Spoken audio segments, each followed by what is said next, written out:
मेरे प्यारे बच्चों, पिछले दिन आप लोगों को 6 पैरा तक पढ़ाए थे। आज 7वां पैरा शुरू करने जा रहा हूँ। आप लोग ध्यान से देखिए, मेरे साथ रीडिंग भी करिए। हमको पूरा विश्वास है कि आप सभी लोग किताब खोलकर बैठ गए हैं और मेरे साथ साथ रीडिंग करेंगे। रीडिंग करूँगा, आप भी रीडिंग करेंगे।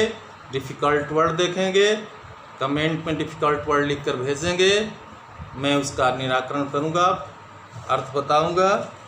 अब 7वां देखिए। A man is not smart enough, see he's my father knows as much as my teacher, he knows almost as much I which. Margie was not prepared to dispute that she said, I would not want a strange man in my house to teach me. Tommy screamed with laughter. You do not know much, Margie. The teacher did not live in the house. They had a special building and all kids went there. And all the kids learned the same thing. Sure, if they were the same ages. A man is not smart enough, कोई आदमी इतना बुद्धिमान नहीं होता है। ए man is not smart enough, कोई आदमी, एक आदमी उतना बुद्धिमान नहीं होता है। श्योर ही इज, निश्चित रूप से होता है। My father knows as much as my teacher, मेरे पिताजी उतना अधिक जानते हैं जितना कि मेरे अध्यापक। As my teacher, he knows almost as much, मुझे पक्का विश्वास है उन्हें लगभग उतना ही आता है। Margie was not prepared to dispute that, Margie उस बहस को करने के लिए तैयार नहीं थी, उस पर बहस करने के लिए तैयार नहीं थी। She said, वह कही, I would not want a strange man in my house to teach me. उसने कही, मैं नहीं चाहूँगी कि कोई अजनबी व्यक्ति मेरे घर पर मुझे पढ़ाने आए। I would not want a strange man in my house to teach me. मैं नहीं चाहूँगी एक अजनबी व्यक्ति मेरे घर पर मुझे पढ़ाने के लिए आए। Tommy screamed with laughter.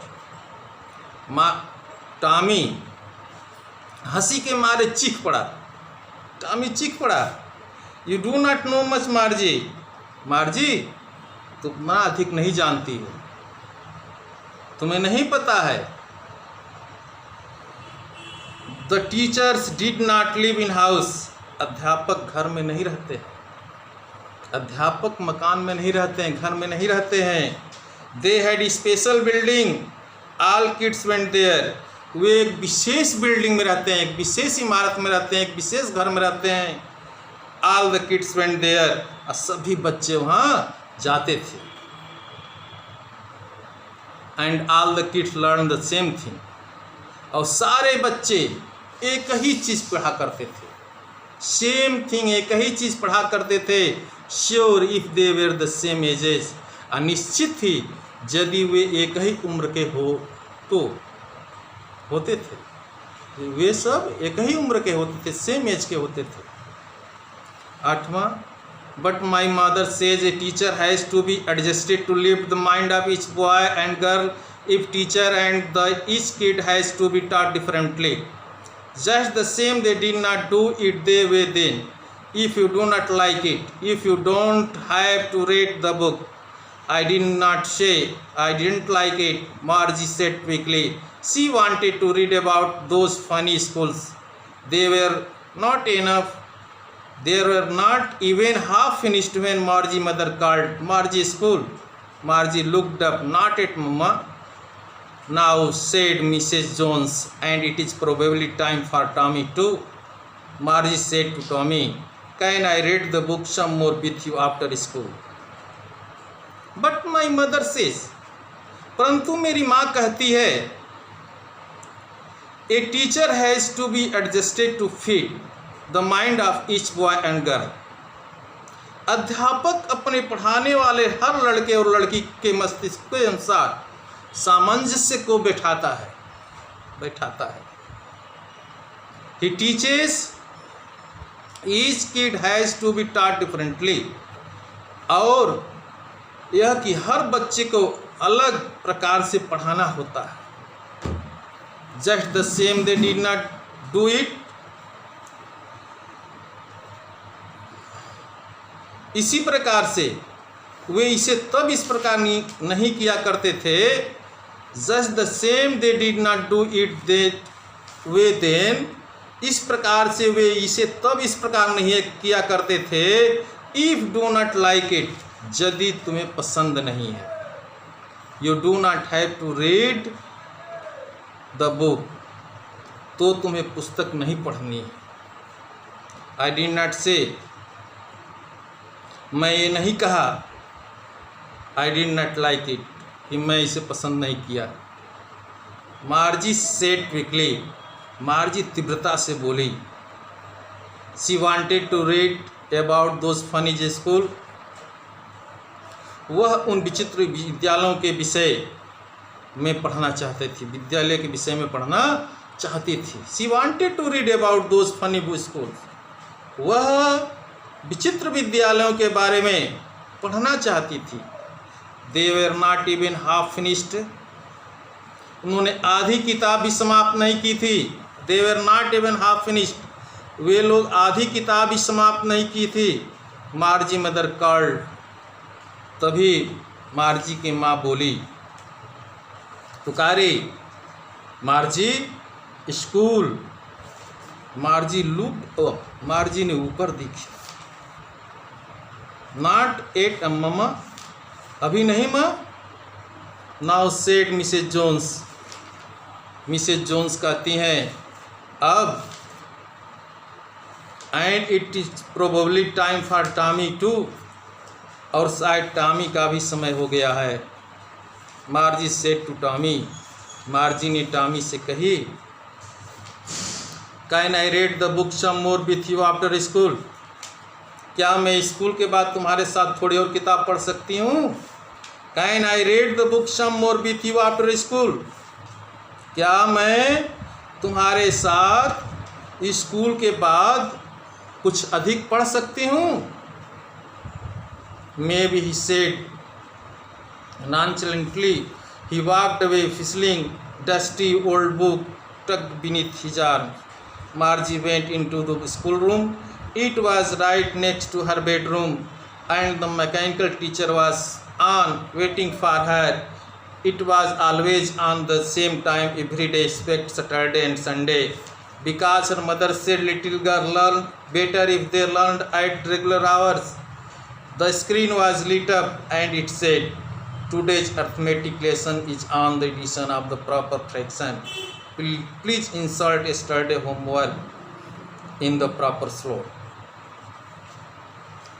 संभवतः maybe he said nonchalantly, उसने उदासीनता से कहा।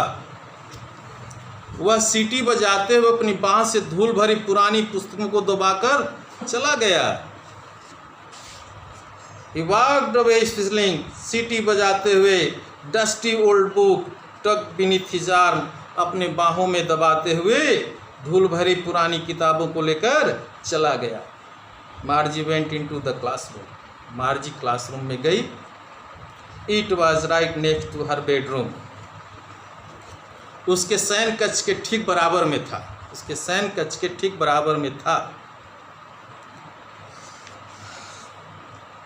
And the mechanical teacher was on, waiting for her, और यांत्रिक अध्यापक चल रहा था, तब उसकी प्रतीक्षा कर रहा था।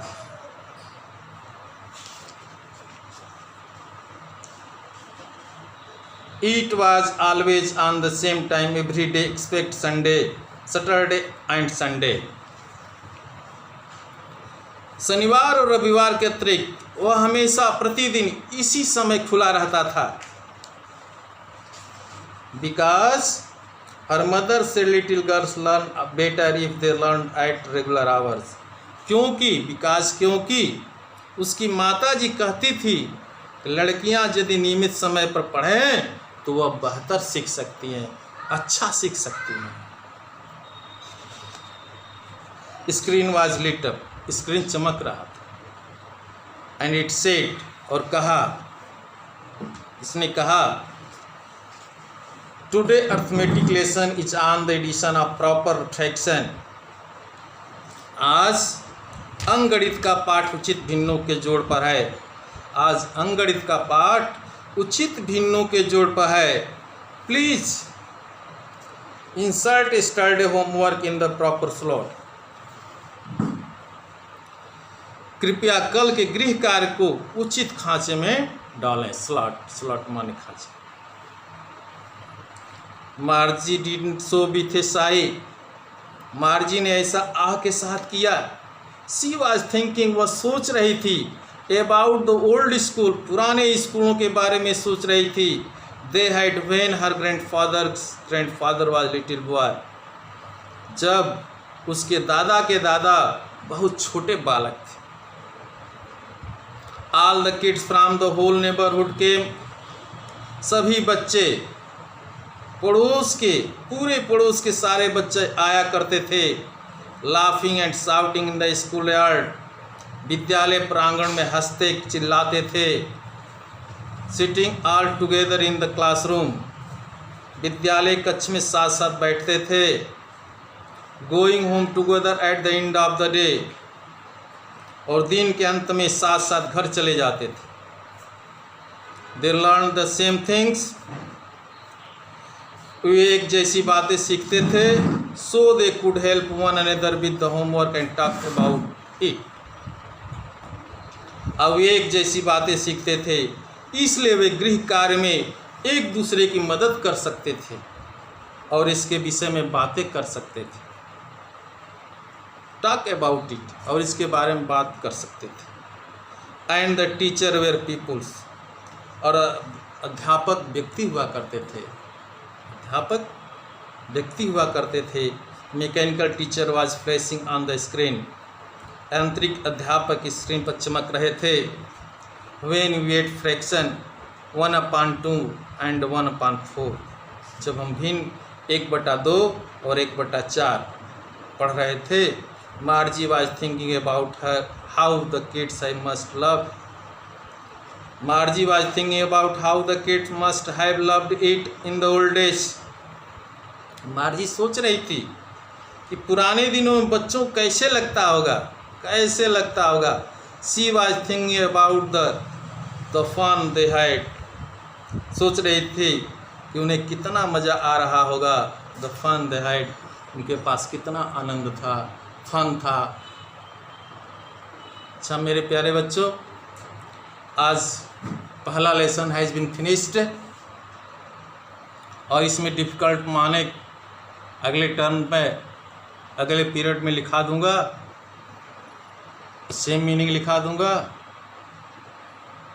और आज इतना ही दोहराना, और थैंक यू।